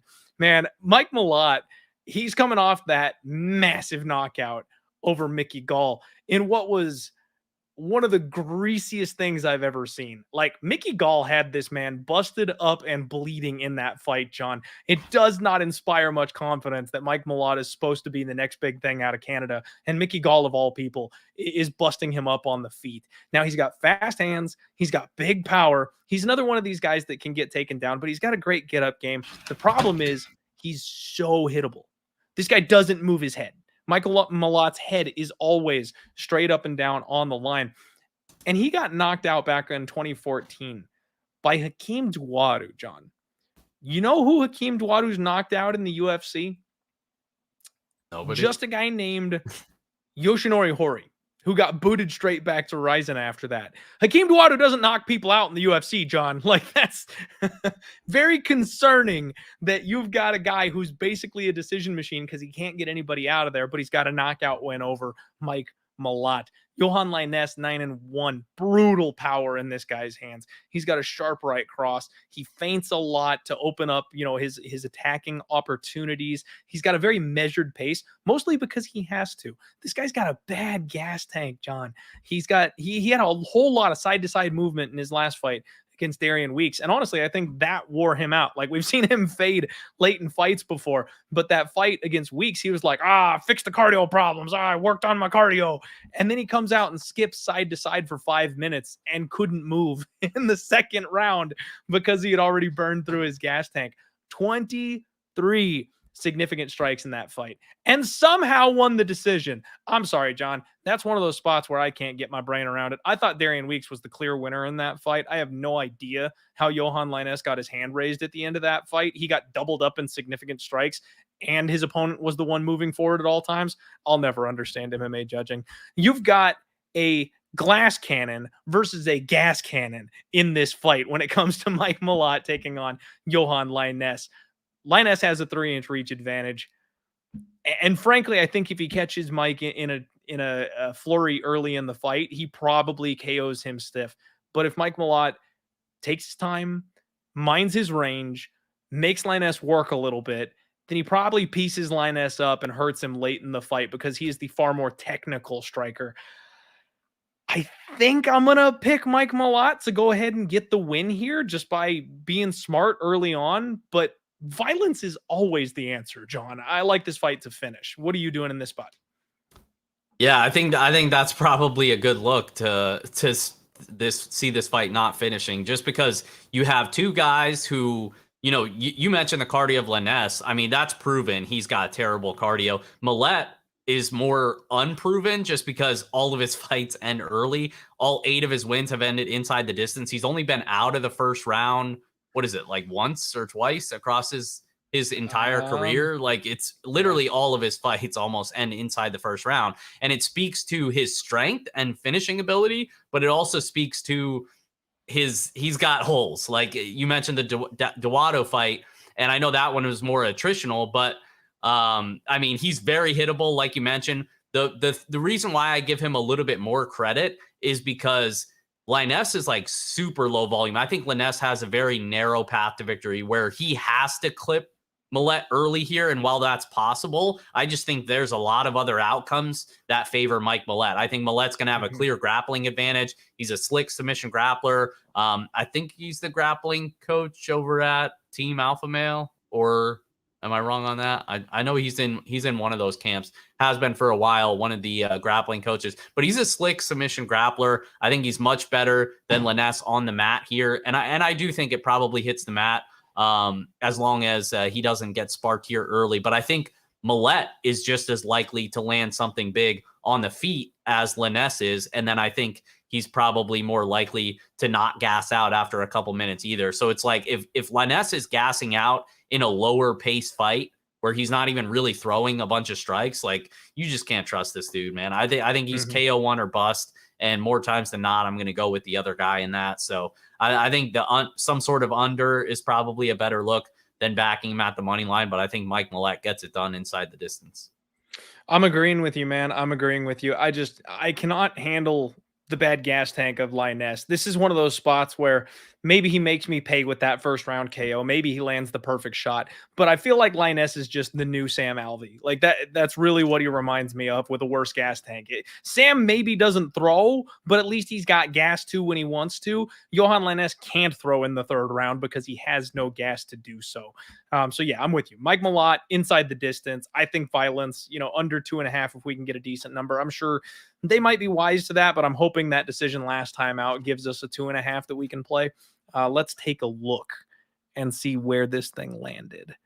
I think it's under 1.5 is it's a 1.5. Is a little bit of plus. And shout out to my guy Tommy in the chat. He corrected me. So Malott was the grappling coach at Alpha Male, but according to him, he left a couple years ago. So makes sense. Oh, okay.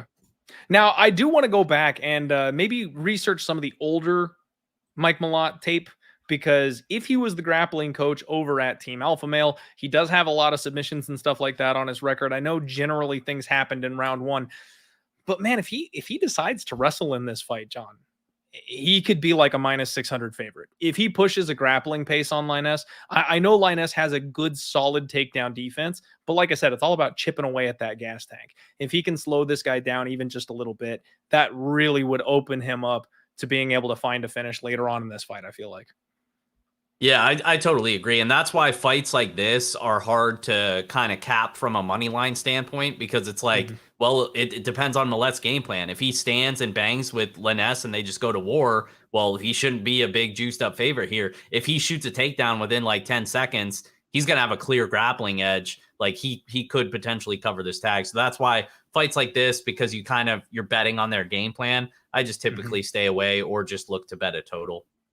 It is tough. It is tough when it comes down to the game plan of a fighter. So definitely some wise words of caution there.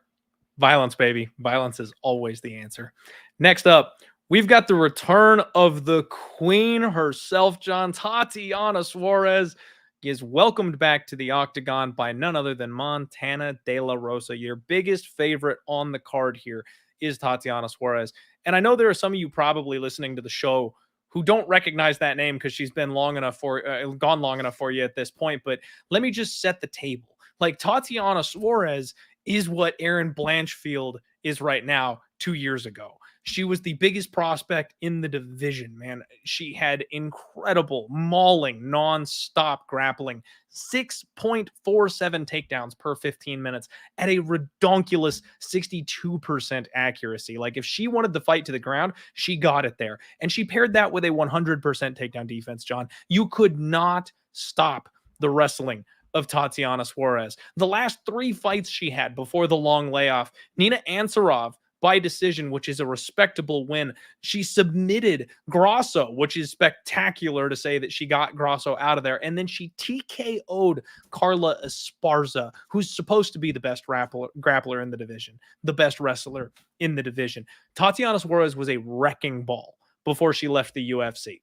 If she is even close to 90% of what she was, she runs through Montana De La Rosa like it's nothing. She will treat her like wet paper. Now, the problem for me is Tatiana Suarez has a long injury history, man. She's had a neck injury. She's had a spinal injury. She had an ACL tear. And then she had cancer that she fought her way back from. I mean, she had, I think it was the neck injury that like saved her life, because they were doing scans on her neck after injuring it. They found the cancer, I think, that was around her spine because of that injury. She's been gone from the sport for a long time. That's a laundry list of injuries. It's hard to come back from that and still be a high level competitor. If somebody can do it, it's Tatiana Suarez. And like I said, even if she is 80-90% of herself, I still take her to defeat Montana De La Rosa.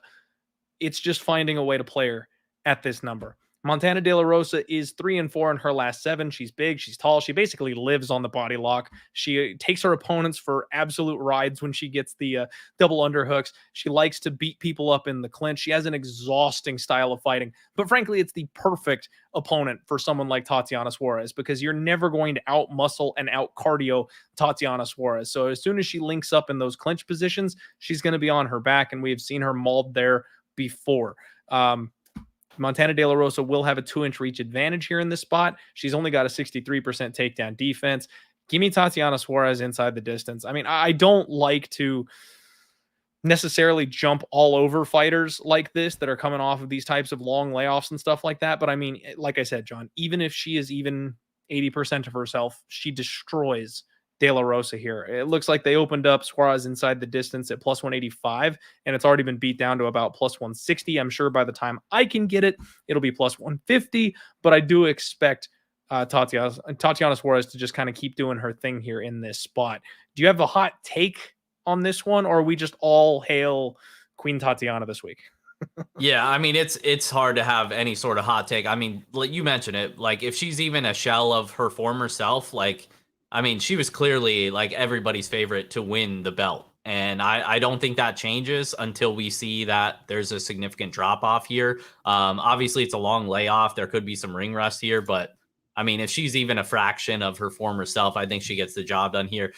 I would say, to answer like the chat and what you mentioned in the totals, I would lean more decision. Montana De La Rosa is generally pretty tough. I know she has been finished, but she's generally a pretty durable, tough fighter. And she's not a terrible grappler either. And I could just see like Suarez off a long extended layoff, just want to get competitive rounds in. Like she might not be, selling out for a finish because she hasn't fought in almost 4 years. So, I mean, I would lean decision, but I think that's kind of what the odds are saying as well. So maybe it's not that good of a price, but I think Suarez takes her down multiple times, grinds her, controls her for the majority of this fight. De La Rosa probably tries to throw up a couple subs off her back. I think that's probably her only win condition, and I just don't think it's really all that likely. So I got Suarez by decision. Okay, so we're both picking the same thing, just one by decision, one inside the distance. I think that Montana's just going to offer so little resistance that she's going to find her way to a dominant position and then get a TKO finish from top position or something like that. I don't know. We'll see. It'll be fun to watch that one because it is hard to trust her coming back in that kind of dominant fashion in her first fight back. Real quickly here, folks, I got to shout out my guy, the Sports Keg, here in the chat. That's my guy, Jay. He is the Sports Keg over on Twitter. You guys should give this guy a follow. One of the bar none sharpest handicappers I've ever met and the biggest Suarez simp on the planet. This guy got me on a 40-1 winner in NASCAR this weekend, and his NASCAR picks are stupid, and he's been giving them away for free. So seriously, check out my guy, Keg. He is awesome. Give him a follow if you like just degenerate dart throws on Sunday when you've got nothing else going on, because that's what I do. All right. The next fight up, we're getting close to the end here, everybody. Augusto Sakai taking on Don'Tale Mayes. Oh, dear God. John, I've been racking my brain for a Hamdi joke. I threw a good meme out there on Twitter for the people, and I can't even joke about it, man. Don'Tale Mayes may have been the single biggest collective MMA gambling L we have taken in the history of betting. Petr Yan losing to Aljamain Sterling may be like the only one that gives it any type of trouble. That fight, everyone and their mother was on Don'Tale Mayes. Hamdi comes in, ruins everybody's night. Looks like he was out on his feet, and it was only the pill bottles holding him up there in second round, John. He took every single thing his doctor could stick in him before that fight, apparently, because he pissed nuclear hot right after that fight. The fight got overturned to a no contest. Now I understand why my Don'Tale Mayes inside the distance bet didn't cash, because the man was propped up on the good stuff going into that fight. We've all got kind of a raw taste on our mouth because of that one. Don'Tale Mayes is a guy that's been real tough to get our brains around here, John. He's 31 years old, and I feel like he's got the tools, man. Like, I feel he's big, he's strong, he's an okay wrestler, he hits decently hard. He doesn't do anything great, but he's all right. He's serviceable. I feel like if Don'Tale Mayes puts it all together, he could be a legitimate UFC heavyweight, and that's really what I thought was going to happen when he fought Hamdi. Was it was going to be that leap that we were looking forward to, especially after that crucifix hip thrust TKO over Josh Perez. And somehow Don'Tale Mayes has both the best highlight and the lowest low in the UFC's heavyweight division, losing out against Hamdi and then hip thrust TKOing Josh Parisian. You got to love the guy. I think he's live here in this spot because Augusto Sakai is similarly disappointing. He's on an 0-4 skid. Now, the difference in the level of competition is staggering here.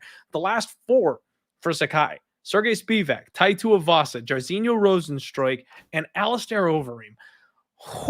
Like, this is a big, big relaxing step down from that kind of competition. But he's been knocked out in 4 straight fights. I mean, the Alistair Overeem fight was just a veteran lesson. He got dragged deep, he got taken down, he got tired out, and then he got the brakes beaten off of him by Alistair. That was the one last hurrah for the Reem. And then Jairzinho got mad, decided he was done with that fight in the first round. Tai Tuivasa did something similar. And then Sergey Spivak went right back to the Reem's game plan. He just executed it a little bit more properly, I guess, and handled this man in the second round.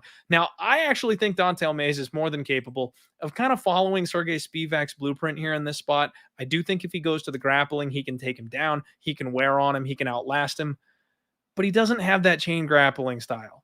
And he doesn't have the gas tank to keep it up for 15 straight minutes. Like, we've seen that he slows down also. He's a normal heavyweight. He's not one of these step on the gas freak show heavyweights. So I do think there's a very legitimate path to victory here for Don'Tale Mayes. And then on the feet, obviously Augusto Sakai is the better striker, but he's a volume striker at heavyweight, John. He doesn't have that big pow that most of these heavyweights do. He's going to rely on the jab. He's going to stick and move. He relies on his footwork. He's death by 1,000 cuts at heavyweight. And that's never really what you want to be at heavyweight. It's a tough fight to call. And I think appropriately so, we're getting a very tight price on this one. I would say Augusto Sakai, because when Don'Tale Mayes can't get him to the ground, or when he slows down and tires out, Augusto does have a good get-up game, and he'll be able to outpoint Don'Tale Mayes on the feet. But, man, it's real hard at heavyweight to go to a guy that's coming off of 4 knockout losses.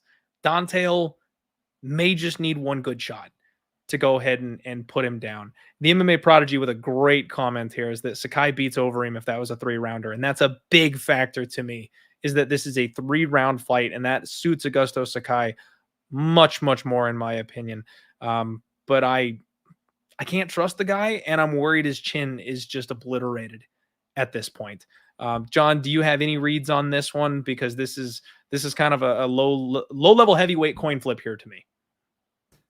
Yeah, that makes sense. I mean, I was definitely in the crowd with you that had all the Mayes CLV going into that Hamdy fight. All the Mayes. And just victory lapping, slapping each other high fives before the fight. Like, oh, we're so sharp. Look at all this CLV. And then he just torches all of us. So, I mean, I don't get why people would want to go back here in this spot. Like, it's a significant step up in competition to me. He's already proven that you cannot trust this guy to fight the right game plan. I don't trust him whatsoever. Obviously, he would have the wrestling advantage here. I'm not convinced that he goes to it. Like, outside of the Josh Parisian fight, like, we really haven't seen him go to the wrestling. Didn't shoot a single takedown against Hamdy, and he wasn't really even winning the striking. So I don't trust this dude. I think Sakai, there's obvious concerns with the durability now. You know, he won his first 4 UFC fights. He's been finished in his last 4 UFC fights, all by knockout. So you don't love to see that. But to his credit, he's fought basically the better guys of this division. Now, those are the guys that's been able to finish him, not guys like Don'Tale freaking Mayes. So I don't trust Mayes here. Obviously, he can land takedowns here, and maybe that would be his path to victory. But I think more than likely, Sakai probably keeps the fight standing, outvolumes him, wins a decision. I just think Sakai, better all-around fighter, better cardio. You just got to worry about the durability and if he just wilts. But I'll give him credit that he's only doing that against pretty much the best guys in the division for the most part. So Sakai by decision is going to be the official pick. And I know there's some chatter in the comments here. Am I Stephen Thompson's son, or is this Don Kelly? You know, there are some doppelgangers running around. If you see Don Kelly running around, tell him to stop impersonating me. But no relation to Stephen Thompson. Man, I was hoping you could show me a crane kick right here after the podcast, because that I wish you were I Stephen, could. If you were Wonder Boy's son, that would be that. See, I hit up my dad, Ben Rothwell, from time to time. I think you need to go the route of seeing if Daddy Wonder Boy will hit you up and do a show with you. Well, Brendan Fitzgerald, actually, that was another one that people said. And I tweeted at him a clip of somebody saying that or something like that, and he responded and was like, "Son, I think it's time we have a chat," or something. It was pretty funny. I love Brendan. Like, Brendan, seriously, he's a man after my own heart. He's a complete goofball. He's fun. He does TikTok. Like, you will always get a response out of Brendan. He's such a good guy. If you were actually looking to play that game and pull that move, Brendan's the guy to do it with, because he'll totally play into it. Yeah, he's the man. He did an interview with Jonah back in the day, so he's a good dude.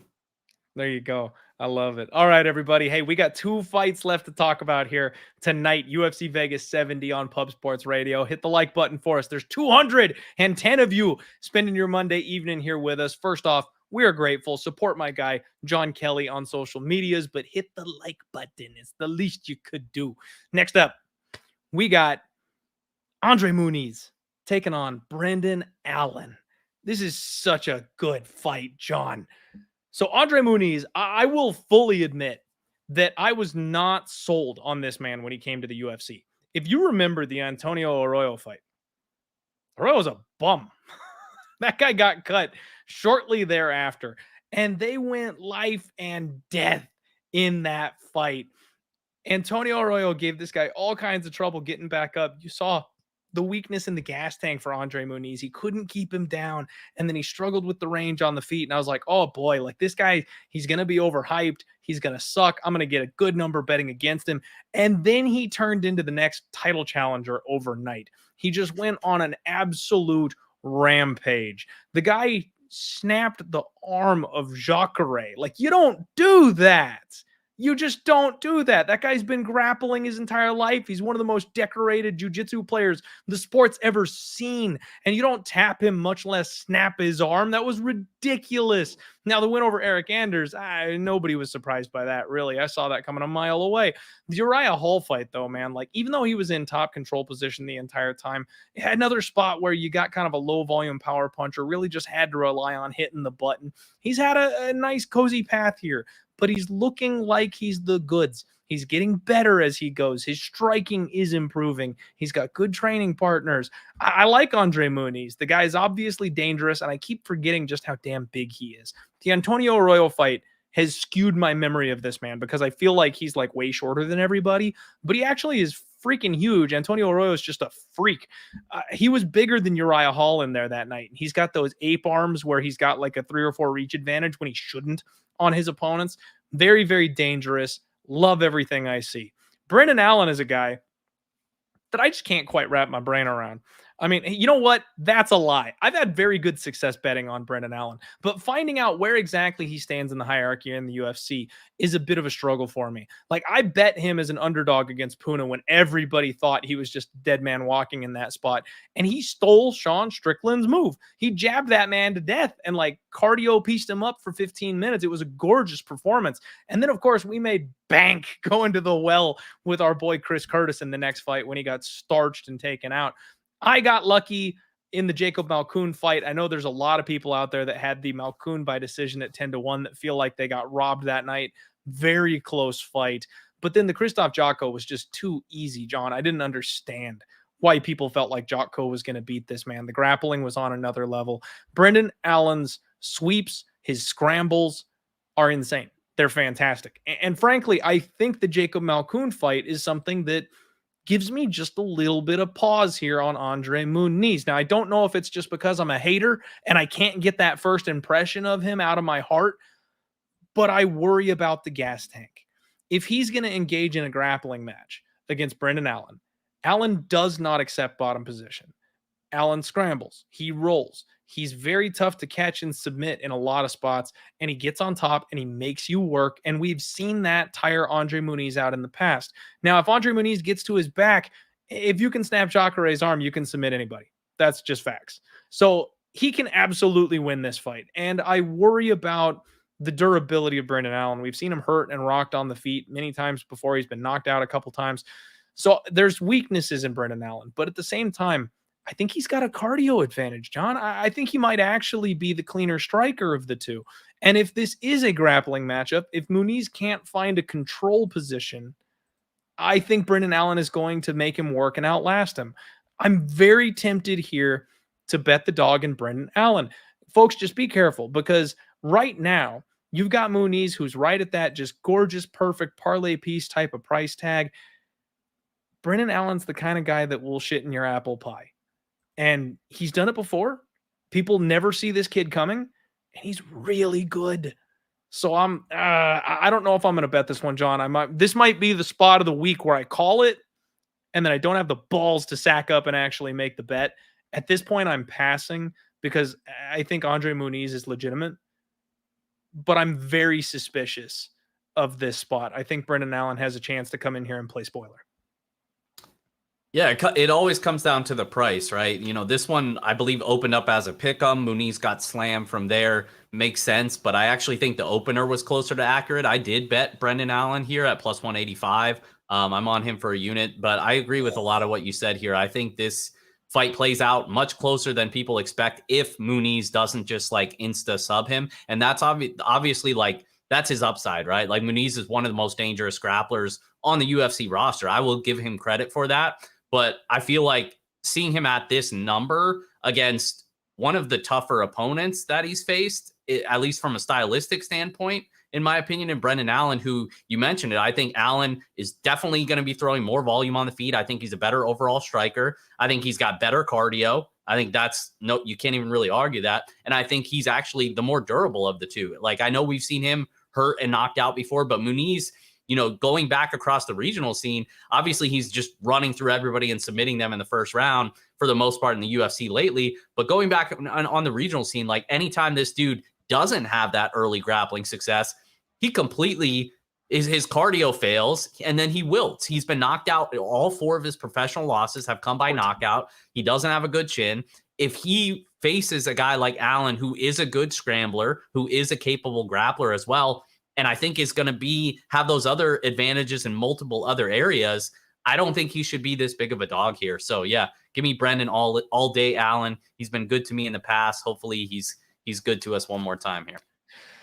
John, I might have to just roll with you there on that because, like I said, I've done really well with Brendan Allen. I've done a good job betting both for and against him and calling the spots where he kind of shows up unexpectedly. And I really think this might be one of them now. And Andre Muniz, it's all about that gas tank to me. And again, you understand the risks in this kind of a spot. We do these shows. We put our opinions out there weekly. You have the opportunity to look like a freaking idiot when you fade one of the all-star fighters, the future of the sport type of fighters. You look real dumb. Last week I was this close to betting Jessica Andrade. Barely dodged that bullet, John. Barely didn't get to the window with Jessica Andrade against Erin Blanchfield. Kept a couple bills in my pocket. Thank goodness for that one. But I'm just getting that itch on this one. Like Andre Muniz, I've questioned him in every single fight. And I thought Jacare was going to test him. It was over in round 1. Anders is an easy matchup. Fabinski is a perfect matchup. Hall was an easy matchup. Like, none of these guys were able to in any way poke a hole in where I think the chink in the armor is for Andre Muniz. I think Brendan Allen's the guy that can. My only worry is Brendan Allen has his own chin issues. So, kind of definitely a dice roll, but I might be there with you, especially as this line keeps going, because once again, folks, odds are subject to change. Make sure you gamble legally and responsibly. Never bet more than you can afford to lose. But we've got money coming in on Andre Muniz, obviously. He's minus 200 now, plus 175 on Brendan Allen. So it looks like the line is moving towards the favorite. I may sit tight and see how high this thing goes, man. If I do pull that trigger and roll with you here on Brendan Allen, I would love to get that plus 185 number that you got. I would love to get a plus 200 number. So let's see. Because right now I think everybody's on Muniz. I'll wait and see where this thing goes.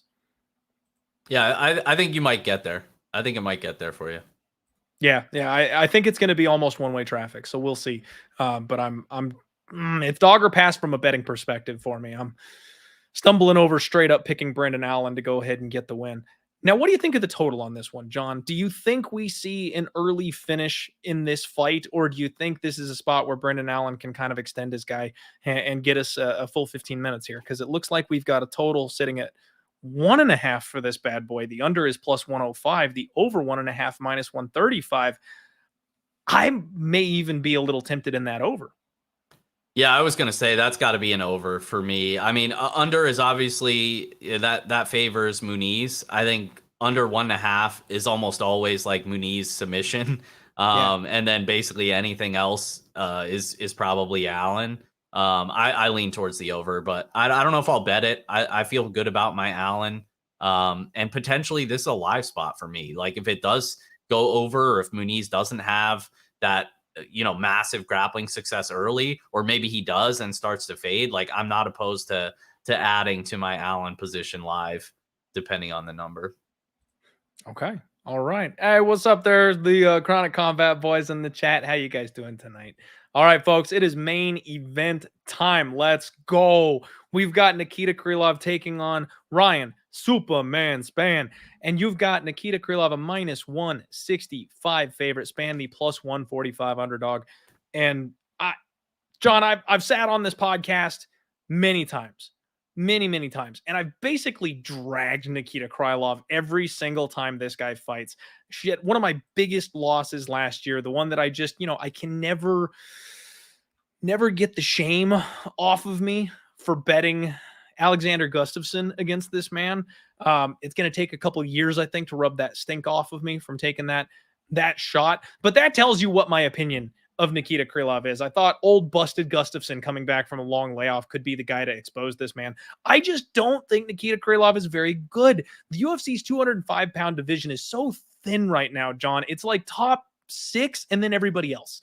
And I think Nikita Krylov is in this top 10 spot just because there's nobody else there to fill it. He's a decent striker. He's got holes. He's hittable. He's incredibly hittable.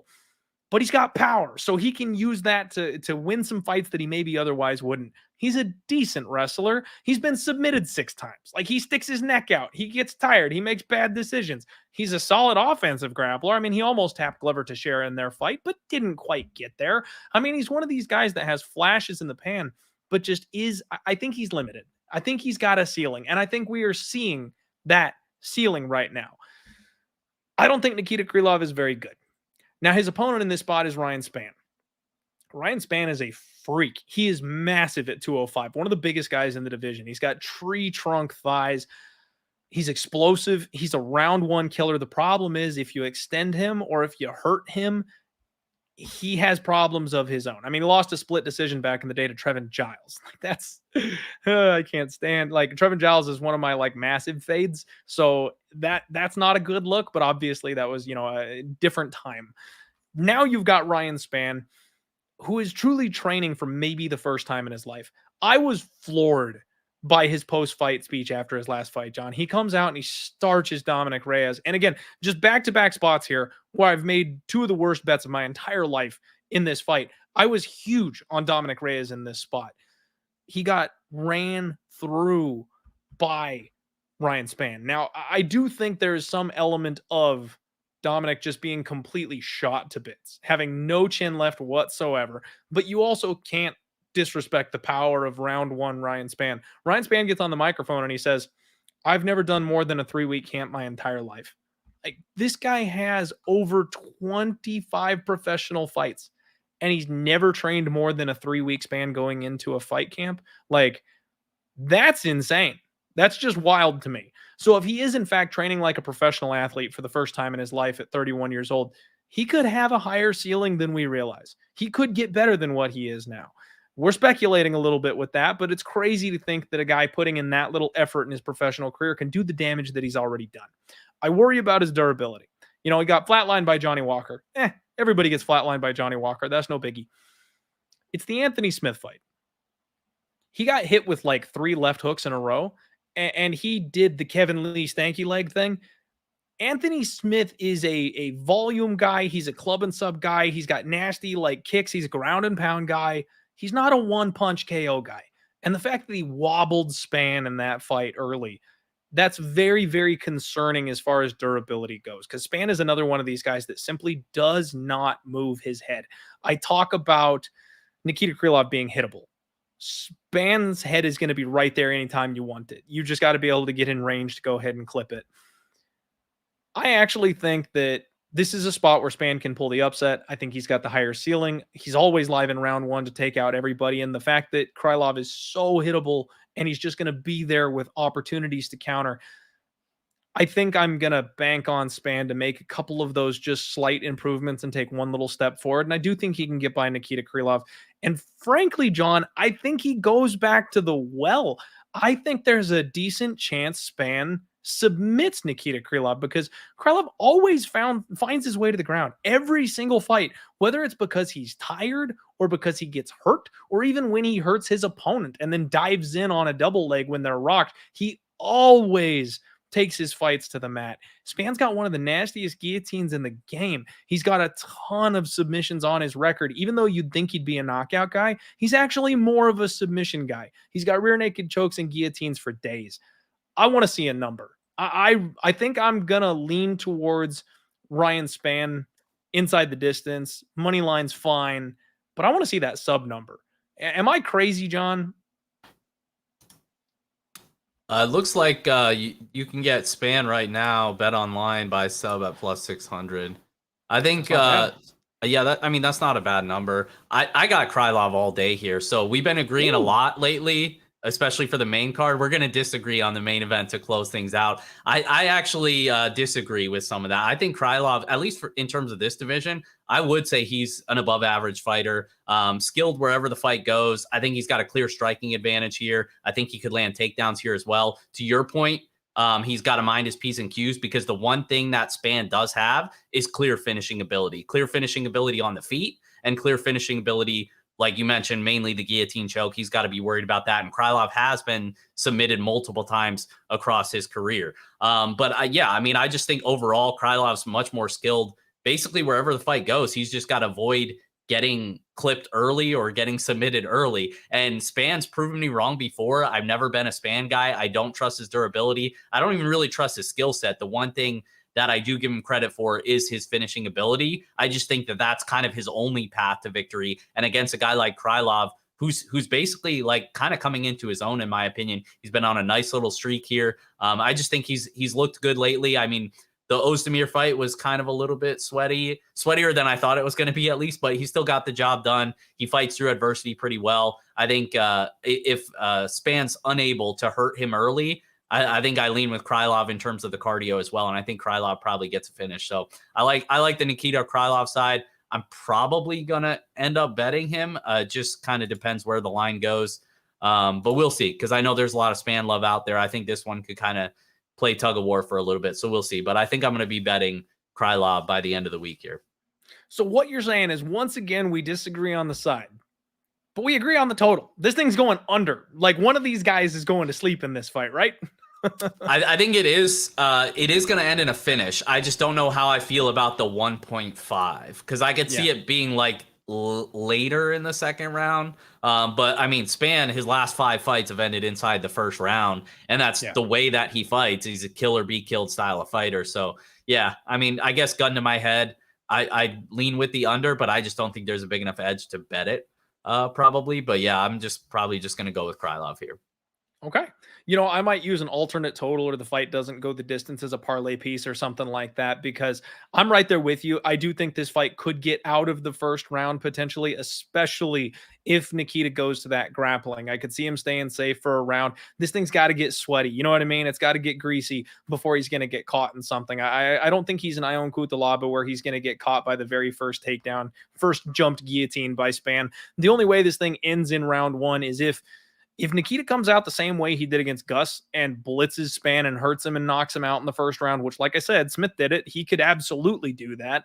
By the way, folks, a lot of people sick of my takes here on that kind of stuff. And Sean, I see you saying it was a terrible take on Nikita.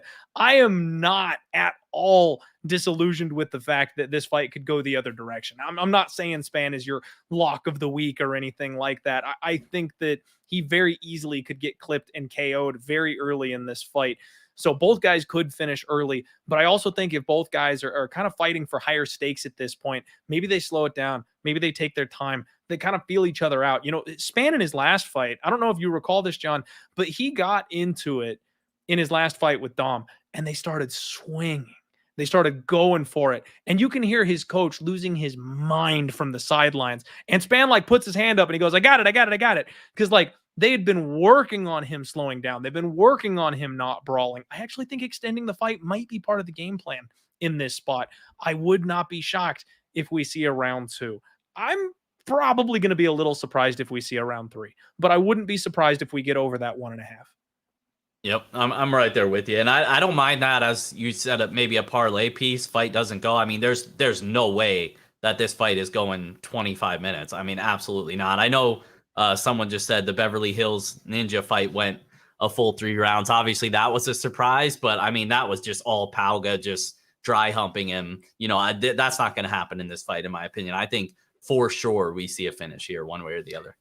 Yeah, that was my ballless play last week, John. I called the over 1.5 at big plus odds there and didn't pull that trigger. I was a little frustrated on that one.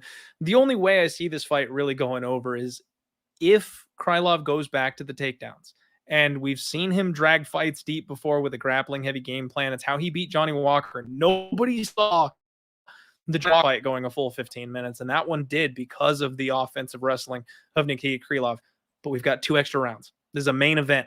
So because we've got an extra 10 minutes, I've got a hard time seeing this thing making it the full distance. It could go over 1.5. I don't think it's getting over 2.5. I'd be very surprised if it made it 15 minutes, but I'd be even more surprised if it made it 25. Yep. All right. And just so you all know, I did my homework. All right. I jumped on Instagram and I messaged Coach Saif Saud and I went, you know what, Coach? After last fight, Spann said that he's never trained before this. And I just want to ask respectfully, has he been training leading up to this camp? And Ryan Spann replied. And he just said, tune in Saturday and find out. I'm like, okay, we got chip on your shoulder. Ryan Spann coming in here. I'm like, I'm a fan. I'm not a hater. I was just following up because you threw that out there. But he's, I think we've got an angry Ryan Spann who's really looking to take that next step. And that's kind of part of why I want to bet on him here. I don't want to say narrative, but like, momentum, I think, is a better way to put it. I think Spann right now is a momentum fighter. You could argue the same thing for Nikita Krylov coming off back-to-back wins, but yeah. All right, John, we have had an awesome show today. Thank you so much for spending your Monday evening here with me. Now is a perfect time. If you have any sponsors, upcoming shows, anything going on, feel free to take the floor, shout them out, let the people know where they can support you. Yeah, thanks again for having me on. Always nice to chop it up with you, especially when we have all of these contender series fights that I know we both like to dive deep on. So appreciate you having me on, and hopefully we can do it again in the future. If you guys want to follow me on Twitter at John Kelly DFS, same thing on YouTube as well. Those are the only things that I'll plug. All my stuff's basically plugging it all the time on Twitter. So follow me there. I appreciate it. All right. And that'll do it, folks. UFC Vegas 70. Hit the like button and subscribe on your way out if you could. Of course, we're back to the normal schedule. I will have the Total Takedown on Thursday, the undefeated post-weigh-in show on Friday. This is a week I believe we'll be doing the prediction strike show because we're doing alternating weeks every other. So keep an eye out for that on my personal YouTube channel. And I'm looking forward to these fights. Don't be shocked if you see me throw out a ton of violence bets because I do think unders are going to rule here on Saturday. It's all contender series fighters that have been brought up that way. You got to impress Dana White. You got to get the finish, got to get it done early. I think we see that on Saturday. This should be a fun one. Everybody have a wonderful week. Get out there. Kick some ass. Oh, you know what? Real quick, I can't remember if I mentioned this or not on the last show, and I do apologize. A week or two ago, I mentioned my mom had been taken to the hospital. So many of you reached out and sent me messages, tweeted at me, DM'd me, and told me that you were, sending thoughts and prayers our way, hoping she gets better. Thank you all so much. The outpouring meant an absolute ton to myself and to her. She's better. She's back. She's out. She got released. She's all set to go. And it was a weird freak of nature thing where they don't even know what happened. And they were like, yeah, it happens from time to time. We have no idea what causes it, but it never comes back. So she's in the clear. Thank God for that.